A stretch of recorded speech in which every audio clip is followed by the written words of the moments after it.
नमस्कार दोस्तों, स्वागत है आपका अपने चैनल GK25 पर। आज की इस वीडियो में हम भारतीय स्थानों के उपनाम से रिलेटेड क्वेश्चंस करने वाले हैं। जितने भी क्वेश्चंस हम पढ़ेंगे सभी एग्जाम व्यू से बहुत ज़्यादा इंपॉर्टेंट है एंड सभी को हम ट्रिक के ज़रिए ही याद करेंगे और इससे रिलेटेड जितने भी क्वेश्चंस बनते हैं तो हम उन्हें भी करेंगे। तो स्टार्ट करने से पहले अगर आप हमारे चैनल पर नए हैं तो चैनल को सब्सक्राइब कर दीजिएगा एंड बेल आइकन को प्रेस कर दीजिएगा ताकि नेक्स्ट आने वाली वीडियो सबसे पहले आप तक पहुँच जाए। तो आइए स्टार्ट करते हैं क्वेश्चन फर्स्ट से। तो देखिए, पहला है स्वर्ण मंदिर का शहर। आपने कई बार सुना भी होगा, स्वर्ण मंदिर का शहर अमृतसर को कहा जाता है। और अमृतसर में जो स्वर्ण मंदिर है उसकी जो नींव है वो चौथे गुरु, जो सिखों के चौथे गुरु थे, रामदास जी, उन्होंने रखा था 1588 में। तो आपको याद रखना है स्वर्ण मंदिर का शहर अमृतसर। नेक्स्ट क्वेश्चन है 5 नदियों की भूमि पंजाब। 5 नदियों की भूमि जो है पंजाब को कहा जाता है। अब पंजाब जो है पंज और अब इससे बना हुआ है, तो आप समझ सकते हैं जैसे पंज का मतलब 5 होता है और अब का मतलब होता है पानी। तो पंजाब में क्या है, पानी है बहुत सारा, और पानी किसके कारण है, नदियों के कारण। तो इसलिए उसे 5 नदियों की भूमि कहते हैं पंजाब को। तो इस तरह से आप ट्रिक से याद रख सकते हैं। नेक्स्ट है भारत के मसालों का बगीचा। तो देखिए, भारत के मसालों का बगीचा जो है वो केरल को कहा जाता है। अब जो केरल है, भारत के मसालों का बगीचा इसलिए कहा जाता है क्योंकि पूरे भारत में जो मसाले हैं 80% से भी ज़्यादा हमें केरल से मिलते हैं। तो जो इसका आंसर है वो है केरल। अब इसे याद करने के लिए आप ऐसे भी कर सकते हैं कि जैसे मान लीजिए मसालों का बगीचा, मसालों का जो बगीचा उसमें एक केले का भी पेड़ है, तो मसालों के बगीचे में केले का पेड़। तो इस तरह से आप याद सकते हो, केला से हो जाएगा केरल। तो मसालों का बगीचा केरल, इससे याद करें। नेक्स्ट है भारत का स्विट्ज़रलैंड। तो देखिए, भारत का जो स्विट्ज़रलैंड है वो कश्मीर को कहा जाता है। अब कश्मीर को क्यों कहते हैं, क्योंकि आप जानते होंगे कश्मीर जो स्विट्ज़रलैंड है वो सुंदर पर्वतों और दृश्यों के लिए, अपने व्यूज़ के लिए बहुत ज़्यादा फेमस है। और वैसे ही व्यूज़ जो है हमें कश्मीर में भी देखने को मिलते हैं। इसीलिए इसे क्या है, भारत का स्विट्ज़रलैंड कहा जाता है। तो आपको याद रखना है कि भारत का जो स्विट्ज़रलैंड है वो कश्मीर। आइए नेक्स्ट। अब देखिए, डायमंड हार्बर। डायमंड हार्बर जो है वो किसे कहा जाता है, कोलकाता को। डायमंड हार्बर कोलकाता को कहा जाता है। अब डायमंड हार्बर क्या है, तो देखिए डायमंड हार्बर जो है वो वेस्ट बंगाल परगना का नगर है। डायमंड हार्बर परगना का एक नगर है जो कि हुगली नदी के मुहाने पर बसा हुआ है। और जो हुगली नदी है वो कहाँ मिलती है, जाके बंगाल की खाड़ी में। तो इस तरह से आपको याद रखना है, डायमंड हार्बर जो है वो कोलकाता का एक नगर है जो हुगली नदी के मुहाने पर बसा है और ये बंगाल की खाड़ी में मिल जाता है। इस तरह से आपको याद हो जाएगा। अब नेक्स्ट क्वेश्चन है 7 टापुओं का शहर। तो देखिए, जो 7 टापुओं का जो शहर है वो मुंबई को कहा जाता है। अब इसकी भी कहानी है कि 7 टापुओं का नगर मुंबई को क्यों कहा जाता है। तो देखिए, मुंबई में मुंबई जो है, मुंबई बम्बई जो भी बोलते हैं, तो यह पुर्तगालियों की देन है। अब पुर्तगालियों की देन कैसे, पुर्तगाली जो आए थे बाहर से, उन्होंने क्या किया था, जो मुंबई के जो 7 टापू हैं उन पर कब्जा किया था। अगर हम 7 टापू के बारे में जैसे एक नाम आपको बता देता हूँ मैं आपकी जानकारी के लिए। तो सबसे पहला है कोलाबा। जितने 7 द्वीप हैं उसमें पहला है कोलाबा, दूसरा है मझगाँव, तीसरा वर्ली जो कि आपने सुना होगा, चौथा परेल, फिर आइल ऑफ मुंबई, पाँचवा जिसे बॉम्बे आइलैंड भी कहते हैं, और फिर आता है 6 नंबर पे ओल्ड विमेन आइलैंड। और जो 7वें नंबर पर है वो है मेजिम। इस तरह से ये 7 के 7 टापू हैं, इसीलिए उसे 7 टापुओं का नगर कहा जाता है मुंबई को। तो इस तरह से आप इसे याद रख सकते हैं। नेक्स्ट क्वेश्चन है जुड़वा नगर। वो कहा जाता है हैदराबाद सिकंदराबाद को। अब जुड़वा नगर जो है हैदराबाद सिकंदराबाद को कहा जाता है। क्यों कहा जाता है, जैसे आपने देखा होगा कि जुड़वा लोगों के बारे में आप बातें सुनते होंगे। तो जुड़वा लोगों में क्या होता है, वो किसी न किसी चीज़ से जैसे जुड़े होते हैं। जैसे मान लीजिए कोई हाथों से जुड़ा होता है, कोई पैरों से या फिर कोई कमर से ऐसे जुड़ा होता है। तो इस तरह से जो है जो सिकंदराबाद और हैदराबाद जो है, हैदराबाद और सिकंदराबाद ये भी एक नदी से जुड़े हुए हैं एक दूसरे से, और झील के कारण जुड़े हुए हैं, और उस झील का नाम है हुसैन झील। तो जुड़वा नगर क्यों कहते हैं, ऐसे याद रखना है आपको कि जुड़वा नगर इसलिए कहते हैं क्योंकि हैदराबाद और सिकंदराबाद जो है हुसैन झील से एक दूसरे से जुड़े हुए हैं। हुसैन झील जो है इन दोनों को क्या करती है, अलग करती है, इनके बीच में से बहती है। नेक्स्ट क्वेश्चन, झीलों का नगर। तो देखिए, झीलों का जो नगर है वो कहते हैं श्रीनगर को। अब जो झीलों का नगर श्रीनगर कहते हैं, अब इसको याद करें। तो देखिए, झीलों का नगर श्रीनगर कहते हैं क्योंकि यहाँ पे ये जो श्रीनगर है वो झेलम नदी के किनारे बसा हुआ है। तो आपको बस इतना याद रखना है कि झीलों का नगर झेलम नदी के किनारे बसा श्रीनगर, झीलों का नगर झेलम नदी के किनारे बसा श्रीनगर। तो इस तरह से याद करना है। नेक्स्ट क्वेश्चन है मंदिर एवं घाटों का नगर। तो देखिए, मंदिर एवं घाटों का नगर वो किसे कहते हैं, वो कहते हैं हम वाराणसी को। अब वाराणसी तो आप जानते ही हैं, इसे हम और क्या कहते हैं, काशी और बनारस भी कहते हैं। काशी और बनारस के भी नाम से जाना जाता है। और ये किस नदी पर बसा हुआ है, ये गंगा के तट पर बसा है वाराणसी। तो इस तरह से आपको याद करना है। तो मंदिर एवं घाटों का नगर वाराणसी तो आप जानते ही होंगे। नेक्स्ट क्वेश्चन है नवाबों का नगर। अब देखिए, नवाबों का नगर लखनऊ को कहते हैं। ठीक है, आपने सुना भी होगा कई बार कि नवाबों का नगर जो है लखनऊ को कहा जाता है। कई बार किसी ना किसी क्वेश्चन में आपने किसी में देखा होगा। तो देखिए, अब इसकी कुछ कहानी ऐसी है कि लखनऊ जो है उसे कौशल राज का हिस्सा माना जाता है। कौशल राज क्या था? भगवान राम की विरासत थी ये, जिसे भगवान राम ने क्या किया था? लक्ष्मण को समर्पित किया था। तो इस तरह से इसका नाम क्या है? लक्ष्मण के नाम पे लखनऊ पड़ा था। लेकिन कुछ नवाब कुछ कहते हैं, जैसे कुछ नवाब कहते हैं जो मुस्लिम जो नवाब हैं, तो वो कहते हैं कि एक वास्तुविद मतलब आर्किटेक्ट थे एक, जिन्होंने यहाँ पे एक लखना किला बनवाया था 1526 में, और उनका नाम था मतलब उनका नाम भी लखना ही था। तो ऐसा कहा जाता है कि उनके नाम के ऊपर ही जो है लखना किला से लखनऊ का नाम पड़ा था। लेकिन ये सब बातें नहीं मानी जाती हैं। वैसे लक्ष्मण जी का जो नाम है उसे लखनऊ का ही माना जाता है ज़्यादातर। तो अपनी राय जो है कमेंट करिएगा कि कौन सा सही है। नेक्स्ट क्वेश्चन है, भारत की अर्थव्यवस्था का मेरुदंड इसको कहा जाता है। देखिए, भारत की अर्थव्यवस्था का जो मेरुदंड है वो गंगा नदी को कहते हैं। अब मेरुदंड क्या होता है? तो देखिए, मेरुदंड मतलब होता है रीढ़ की हड्डी। तो रीढ़ की हड्डी जो है गंगा नदी को कहा जाता है। अब इसे क्या कहते हैं? जो गंगा नदी वो कहाँ बहती है? भारत और बांग्लादेश में बहती है, और लगभग 2525 किलोमीटर इसकी लंबाई है। 2525 मतलब 2525 मीटर किलोमीटर तक ये बहती है। तो आपको याद रखना है, मेरुदंड मतलब होता है रीढ़ की हड्डी। तो भारत की रीढ़ की हड्डी क्या है? गंगा नदी। इस तरह से आपको याद रखना है कि भारत की रीढ़ की हड्डी गंगा नदी। नेक्स्ट क्वेश्चन, तो देखिए, ब्लू माउंटेन किसको कहते हैं? तो देखिए, ब्लू माउंटेन जो नीलगिरी पहाड़ी को कहा जाता है। अब ब्लू माउंटेन्स के बारे में अपनी जो नीलगिरी पहाड़ियाँ होती हैं वो अपनी सतह से लगभग 1800 से 2400 मीटर तक ऊंची होती है। इसके अलावा नीलगिरी पहाड़ियों को एक और नाम से जाना जाता है, रेड हिल्स के नाम से।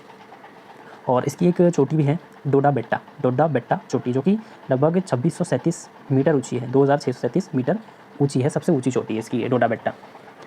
अब नेक्स्ट देखिए, बंगाल का शोक। तो बंगाल का शोक जो है दामोदर नदी को कहा जाता है। अब क्यों कहते हैं बंगाल का शोक? तो देखिए, अब शोक से आपको पता होगा कि शोक हम कब मनाते हैं? जब हम दुखी होते हैं तो हम शोक मनाते हैं। तो इसीलिए उसे बंगाल का शोक कहा जाता है। अब क्यों कहा जाता है? क्योंकि देखिए, जो दामोदर नदी है वो पश्चिम बंगाल झारखंड में बहती है, पश्चिम बंगाल झारखंड में, और उसकी लंबाई लगभग 592 किलोमीटर है। और इस नदी में बहुत ज़्यादा बाढ़ आने के कारण कई लोगों को बहुत हानि हुई है, जनधन को बहुत हानि हुई है। इसीलिए जो बाढ़ आते थे, इसी कारण इसको जो है शोक कहा जाता है। मतलब जब भी बाढ़ आई है तो लोग दुखी हुए हैं, इसीलिए दामोदर नदी को बंगाल का शोक कहा जाता है। तो इसे आप याद करिएगा। देखिए, नेक्स्ट क्वेश्चन है, भारत का प्रवेश द्वार। तो ये कहा जाता है गेटवे ऑफ इंडिया को। अब भारत का प्रवेश द्वार गेटवे ऑफ इंडिया क्यों कहा जाता है? क्योंकि देखिए, ये जो गेटवे ऑफ इंडिया है ये मुंबई में है, और दक्षिणी समुद्री तट का एक स्मारक है, दक्षिणी समुद्री तट का एक स्मारक है। अब इसकी जो हिस्ट्री है वो है कि दिसंबर 1911 में ब्रिटिश सम्राट जॉर्ज पंचम और महारानी मेरी यहाँ पे पहली बार आए थे। इसीलिए जो है इसे बनवाया गया था उन्हीं की याद में। जो यहाँ से पहली बार आए थे इसीलिए उनकी याद में इसे बनवाया गया और गेटवे ऑफ इंडिया का नाम दिया। और 1924 में इसे पूरी तरह से तैयार कर दिया गया था। तो भारत का प्रवेश द्वार gateway of India. Next question, अब देखिए, भारत का बगीचा। भारत का बगीचा जो है वो बेंगलोर को कहा जाता है। तो आपको याद रखना है भारत का बगीचा बेंगलोर। इसके बारे में इतनी जानकारी नहीं है, इसीलिए इसको ऐसे याद रखना आपको, भारत का बगीचा बेंगलोर। नेक्स्ट क्वेश्चन है हमारा, महलों का शहर। महलों का शहर जो है वो कोलकाता को कहा जाता है। अंग्रेजी समय से आपने देखा होगा कि अंग्रेजों ने जब भारत पर राज किया था तब वो कोलकाता को अपना केंद्र मानते थे, और कहीं वहाँ पे महल बनवाया उन्होंने।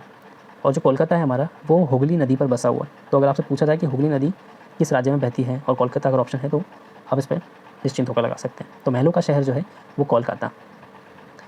नेक्स्ट क्वेश्चन, अरब सागर की रानी। अरब सागर की रानी किसे कहते हैं? वो कहते हैं कोचीन को। अरब सागर की रानी कोचीन को कहा जाता है।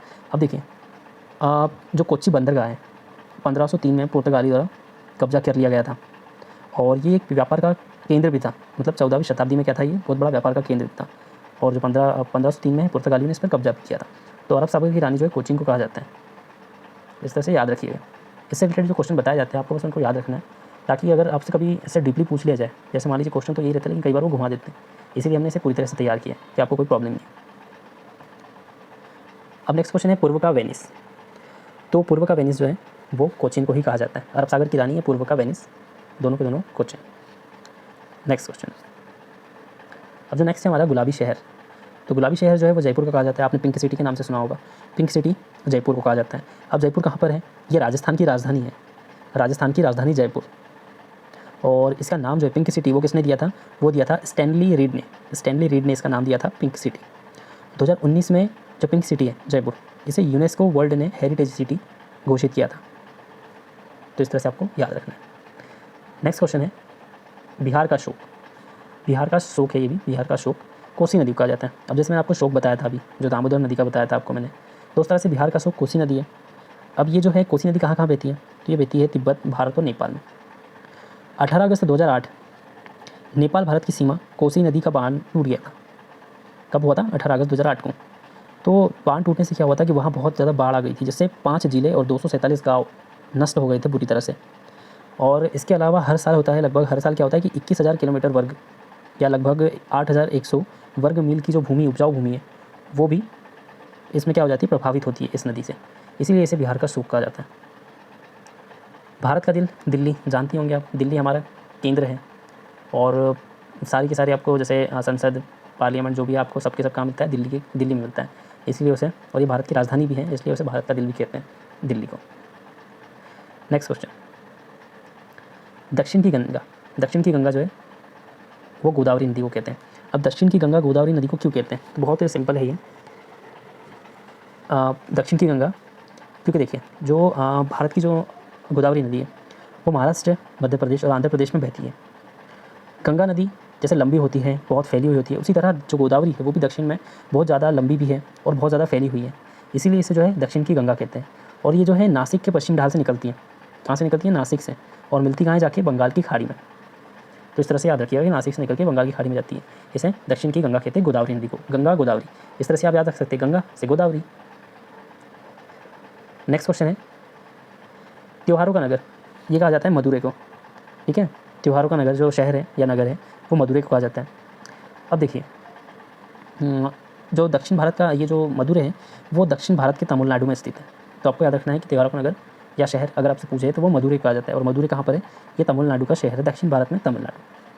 नेक्स्ट क्वेश्चन है, कर्नाटक का रत्न वो कहा जाता है मैसूर को। अब देखिए मैसूर का नाम बहुत फेमस है, वर्ल्ड फेमस है। क्यों फेमस है वो महिषासुर के नाम से। महिषासुर आपने सुना होगा नाम, महिषासुर जो है राक्षस हैं, तो उनके नाम पे ही जो है मैसूर का नाम रखा गया और ये कर्नाटक में है। और जो ये महिषासुर का जो एक मंदिर भी है यहाँ पे चामुंडी हिल पर, आपको महिषासुर की एक मूर्ति भी दिखाई देगी चामुंडा हिल पर। और मैसूर का एक शेर आप जानते हो कि मैसूर का शेर किसे कहते हैं? वो टीपू सुल्तान को कहा जाता है। और टीपू सुल्तान भी जो थे वो मैसूर से ही थे। नेक्स्ट क्वेश्चन है, राजस्थान का गौरव, फलों की डलिया। तो फलों की जो डलिया है वो हिमाचल प्रदेश को कहा जाता है। अब फलों की जो डलिया है वो हिमाचल प्रदेश को क्यों कहते हैं? क्योंकि यहाँ पर एक तो बेहतर और व्यापक जलवायु परिस्थिति है। इसके कारण क्या होता है कि यहाँ पर कई सारे फल आसानी से उग जाते हैं। सेब, नाशपाती, आड़ू, बेर, खुमानी, नींबू और कई प्रजातियों के जिनके हम नाम भी नहीं जानते, ऐसे पेड़ जो है हिमाचल प्रदेश में आपको मिल जाएंगे। कई किस्मों के मिलते हैं, अलग अलग तरह के मिलते हैं, नींबू की प्रजातियाँ मिल जाती है यहाँ पर। इसीलिए फलों की डलिया हिमाचल प्रदेश को कहते हैं कि सबसे ज़्यादा और सबसे अलौकिक जो मतलब अलग अलग तरह के फल जो है हमें हिमाचल प्रदेश में ही मिलते हैं। तो फलों की डलिया हिमाचल प्रदेश। नेक्स्ट है राजस्थान का गौरव चित्तौड़गढ़। अब देखिए चित्तौड़गढ़ बहुत बड़ी विरासत है, इसीलिए इसे राजस्थान का गौरव कहते हैं। राजस्थान का गौरव हम कहते हैं चित्तौड़गढ़ को, तो कोई बात होगी इसमें, क्या बात है इसमें? तो देखिए चित्तौड़गढ़ लगभग 700 एकड़ में फैला हुआ, आप समझ सकते हैं 700 एकड़ में चित्तौड़गढ़ जो है वो फैला हुआ है। और ये जो है गंभीरी नदी के पास है, गंभीरी नदी के पास अरावली पर्वत पर है। इसमें 7 द्वार है, किले के अंदर पहुंचने के लिए आपको 7 द्वार निकालने पड़ेंगे। और जो इसमें जो द्वार है उनके नाम भी, जैसे राम का द्वार हो जाएगा, हनुमान द्वार, लक्ष्मण द्वार, इस तरह से नाम दिए हुए हैं। और जो लास्ट का जो मेन द्वार उसका नाम है सूर्य पोल, मतलब पोल से ही नाम है, लक्ष्मण पोल, राम पोल और हनुमान पोल। तो इस तरह से क्या है नाम दिए हुए हैं इन लोगों ने, मतलब जो पुराने राजा थे उन्होंने। और जो इसका मुख्य द्वार है वो सूर्य पोल के नाम से जाना जाता है। इसके अलावा जो है इसमें लगभग 19 मंदिर हैं, जिसमें चित्तौड़गढ़ में 19 मंदिर हैं, 4 महल हैं और 20 जल निकाय जिसको स्विमिंग पूल कहते हैं ना, तो वो आपको मिल जाएंगे 20 स्विमिंग पूल एक तरह से वहाँ पर।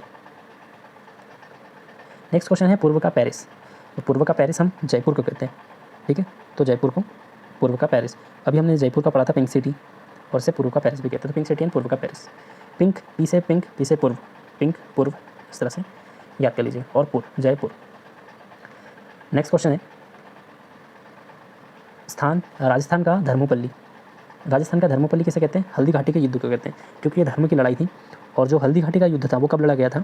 वो लड़ा गया था 18 जून 1576 को। किनके बीच लड़ा गया था? मेवाड़ के महाराणा प्रताप और अकबर के बीच। बहुत ही घमासान युद्ध था। तो जो राजस्थान का धर्मोपल्ली है वो किसे कहा जाता है? हल्दी घाटी के युद्ध को। तो आप इस तरह से इसे याद रख सकते हैं। अब देखिए नेक्स्ट क्वेश्चन, अब राजस्थान का प्रवेश द्वार। राजस्थान का प्रवेश द्वार जाता है भरतपुर को। अब देखिए जो भरतपुर है वो कहाँ है? राजस्थान में है। और इसके पास में केवलादेव राष्ट्रीय उद्यान भी है। तो अगर आपसे पूछा जाता है कि भरतपुर में कौन सा है या उसके समीप कौन सा राष्ट्रीय उद्यान है, तो केवलादेव, और ये राजस्थान में है। तो राजस्थान का प्रवेश द्वार भरतपुर। नेक्स्ट, भारत का मिनी स्विट्ज़रलैंड, ये कहा जाता है खजियार, हिमाचल प्रदेश। ठीक है, भारत का मिनी स्विट्ज़रलैंड। अभी हमने पढ़ा था भारत का स्विट्ज़रलैंड, जो कि कहा जाता है कश्मीर को। अब मिनी स्विट्ज़रलैंड की अगर बात होती है तो ये आता है हिमाचल प्रदेश का खजियार। ये भी प्राकृतिक सौंदर्य से भरा हुआ है, इसीलिए इसे भारत का मिनी स्विट्ज़रलैंड कहा जाता है। नेक्स्ट क्वेश्चन, पूर्व का स्कॉटलैंड, शिलोंग को कहा जाता है मेघालय, जो है पूर्व का स्कॉटलैंड। अब जो पूर्वोत्तर की जो 7 बहनें होती है उसमें से एक है मेघालय। 7 बहनें आप गूगल पर सर्च करके पढ़ लीजिएगा, या फिर हम नेक्स्ट वीडियो में आपको प्रोवाइड कर देंगे, कमेंट जरूर करिएगा। तो पूर्वोत्तर की जो 7 बहनें उनमें से एक है मेघालय, जिसकी राजधानी है शिलोंग, और इसी को कहा जाता है स्कॉटलैंड पूर्व का। और इसकी एक चोटी भी है, सबसे ऊंची चोटी। अगर आपको पूछता है कि मेघालय की सबसे ऊंची चोटी कौन सी है, तो शिलोंग पीक, और पूर्व का Scotland Shillong. Next question, Bharat का हॉलीवुड मुंबई को कहा जाता है। ये तो आपको याद होगा, सिंपल सा क्वेश्चन है। भारत का हॉलीवुड किसको कहते हैं? मुंबई को। जैसे भारत में हॉलीवुड में जैसे मूवीज़ बनाई जाती है, वैसे हम बॉलीवुड में मूवी बनाते हैं, जो कि मुंबई में है। नेक्स्ट क्वेश्चन है, इस्पात नगरी वो कहा जाता है जमशेदपुर। इस्पात नगरी है जिसे जमशेदपुर। अब जमशेदपुर का एक और नाम है, क्या कहते हैं इसे? टाटा नगर। टाटा नगर भी कहते हैं, और ये झारखंड में है। ठीक है, तो इस्पात नगरी जमशेदपुर, जिसे टाटा नगर भी कहते हैं, और ये झारखंड में है। नेक्स्ट क्वेश्चन, छोटा नागपुर की रानी नेत्राहट। ठीक है, तो छोटा नागपुर की रानी नेत्राहट को कहते हैं। नेत्राहट क्या है? ये झारखंड में है, और नेत्राहट झारखंड के लातेहार में पहाड़ी पर्यटन स्थल है। ये एक पर्यटन स्थल है जहाँ पर लोगों को ज़्यादातर फेमस क्या है, वहाँ का सूर्योदय और सूर्यास्त। वहाँ की पहाड़ियों से ज़्यादातर लोग क्या है, सूर्योदय और सूर्यास्त देखने ही जाते हैं, जितने भी टूरिस्ट जाते हैं। ठीक है, तो इसके लिए बहुत फेमस है नेतरहाट झारखंड। ठीक है, नेक्स्ट क्वेश्चन है, पर्वतों की रानी। तो पर्वतों की जो रानी है उसे कहा जाता है मसूरी, जो कि उत्तराखंड में है। ठीक है, अब देखिए, जो मसूरी है उसे पर्वतों रानी किसके कहा जाता है? क्योंकि यहाँ से अगर हम हिमालय को देखेंगे तो हिमालय का एक अद्भुत सा नज़ारा दिखता है, और इसकी जो ऊंचाई है लगभग 2005 मीटर, मतलब 2 किलोमीटर 5 मीटर कह सकते हैं हम, इतनी ऊंची है, मतलब 2005 मीटर ऊंचाई है इसकी। और यहाँ से नज़ारे बहुत अच्छे दिखते हैं, इसलिए पर्वतों की रानी कहते हैं। क्योंकि यहाँ से आप चारों तरफ देखेंगे तो आपको पर्वत ही पर्वत दिखाई देंगे, और हिमालय भी दिख जाता है यहाँ से बिल्कुल। और इसका जो नाम है, मसूरी का जो नाम है, वो मसूरी इसलिए पड़ा था क्योंकि मसूरी जो पहाड़ी है, पर्वत है, उस पर ज़्यादातर मसूर के पौधे मिले थे, तो तभी से इसका नाम जो है मसूरी कर दिया गया था।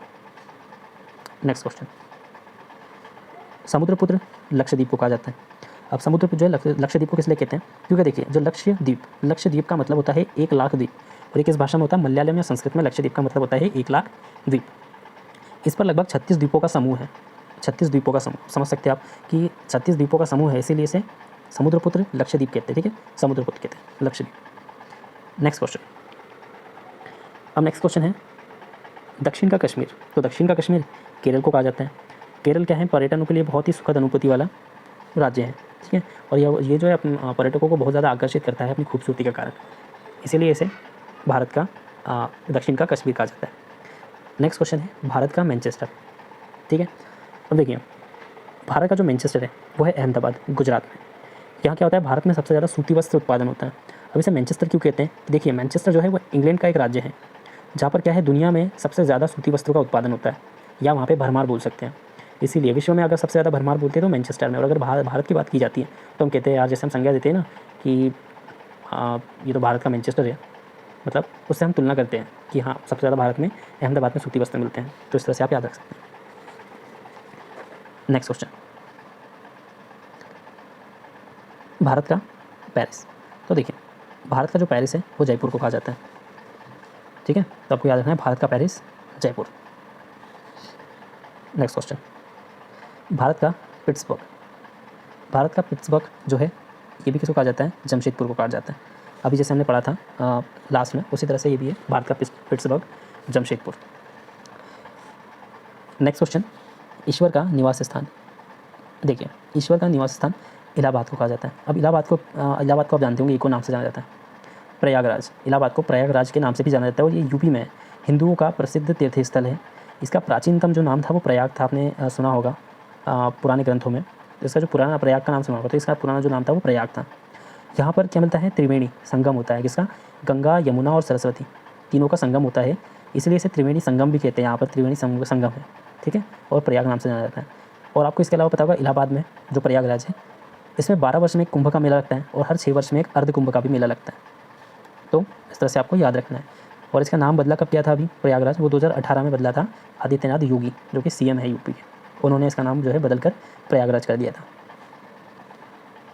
नेक्स्ट है, लास्ट क्वेश्चन है, उत्तर भारत का मैनचेस्टर किसे कहते हैं? उत्तर भारत का मैनचेस्टर कहते हैं कानपुर को। कानपुर क्या है? यूपी का औद्योगिक केंद्र है, ठीक है। अभी हमने मैनचेस्टर पढ़ा था, उसी तरह से जैसे भी पढ़ा था ना मैनचेस्टर, अहमदाबाद वाला मैनचेस्टर, तो उसी तरह से ये भी है कानपुर, उत्तर भारत का मैनचेस्टर। और 40 साल पहले, लगभग आज़ादी से 40 साल पहले तक ये एशिया का सबसे बड़ा सबसे बड़ा कपड़ा उत्पादन वाला था, इसीलिए भी इसे जाना जाता है। तो ये हो गया हमारा आज के क्वेश्चंस कंप्लीट। अगर किसी भी क्वेश्चन से रिलेटेड आपको जानकारी चाहिए हो तो हमें कमेंट में बता सकते हैं। एंड आज के लिए आपका एक क्वेश्चन है, तो आपको बताना है कि अरविंद अडिगा द्वारा लिखित पुस्तक का नाम क्या है। ऑप्शन है आपके the insider, Harvard's library, selection day, mission to India. Options जो भी आपको करेक्ट लगता है आप हमें इसमें कमेंट में आंसर करिएगा। इसके अलावा कमेंट के साथ, अपने आंसर के साथ जय हिंद भी कमेंट करिएगा। वीडियो अगर अच्छी लगी हो, आपको ट्रिक अच्छी लगी हो, तो आप हमारे चैनल को सब्सक्राइब करके वीडियो को ज़रूर लाइक करिएगा। नेक्स्ट वीडियो को अपडेट के लिए आप बेल आइकन को प्रेस कर दीजिए एंड नेक्स्ट वीडियो का आप इंतजार करिए। इसके अलावा और भी कई सारी वीडियो हमारे चैनल पर आपको मिल जाएगी। जो अगली जितनी भी वीडियो है सारी की सारी ट्रिक से ही बताई गई है, तो आपको पढ़ने में और आसानी हो जाएगी। तो आप ट्रिक पढ़िए, किसी भी क्वेश्चन से कोई प्रॉब्लम हो तो आप हमें कमेंट करिएगा। Thank you.